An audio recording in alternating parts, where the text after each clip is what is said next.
दोस्तों, मानव पृथ्वी के अंदर रहता है या उसके ऊपर? ये सवाल बहुत ही दिलचस्प है और इसका उत्तर हमें वैज्ञानिक तथ्यों और समझ पर आधारित देना चाहिए।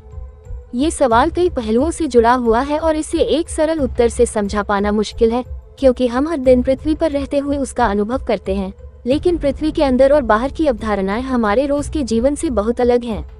आइए इसे एक कदम आगे बढ़ाकर समझते हैं।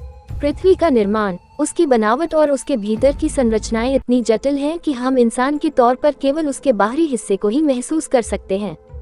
पृथ्वी का बाहरी हिस्सा, जिसे हम क्रस्ट कहते हैं, उस पर हम रहते हैं। इस क्रस्ट के नीचे लावा, धातुएं और अन्य तत्वों का एक गहरा समुद्र है। पृथ्वी का अंदरूनी हिस्सा इतना गर्म और घना है कि वहां जीवन की संभावना बिल्कुल नहीं है। इसलिए ये कहना कि मानव पृथ्वी के अंदर रहता है, बिल्कुल गलत होगा। हमारा अस्तित्व पूरी तरह से पृथ्वी की सतह पर है। यहाँ पर हम पेड़ पौधे, जीव जंतु, समुद्र, पर्वत, आकाश सभी प्राकृतिक संसाधनों से घिरे हुए हैं। यही वो स्थान है जहाँ हम जीवन के विभिन्न पहलुओं का अनुभव करते हैं। सांस लेना, खाना खाना, सूरज की रोशनी से गर्मी महसूस करना, बारिश का आनंद लेना और बहुत कुछ। अब यदि आप पृथ्वी के अंदर की बात कर रहे हैं, तो वह एक बिल्कुल अलग परिप्रेक्ष्य है।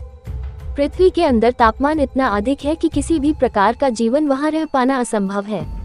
यदि हम अपने आधुनिक खगोलशास्त्र, भूविज्ञान और पृथ्वी विज्ञान की बात करें, तो हम पाते हैं कि पृथ्वी का आंतरिक हिस्सा, जिसमें मेंटल और कोर शामिल हैं, हमारे जीवन के लिए बेहद प्रतिकूल है। तो हम अंदर नहीं रह सकते। हाँ, इंसान विज्ञान और तकनीक की मदद से गहरे खड्डों में जरूर उतर सकता है, जैसे कि माइनिंग के दौरान, लेकिन ये अस्थायी होते हैं और इनका जीवन पर कोई स्थायी प्रभाव नहीं पड़ता। हमेशा याद रखें, पृथ्वी के अंदर का जीवन और सतह पर रहने का अनुभव अलग अलग है। हम सिर्फ पृथ्वी की सतह पर ही अपने जीवन का अनुभव करते हैं, और यह वह स्थान है जहां जीवन के लिए सारी स्थितियां मौजूद हैं।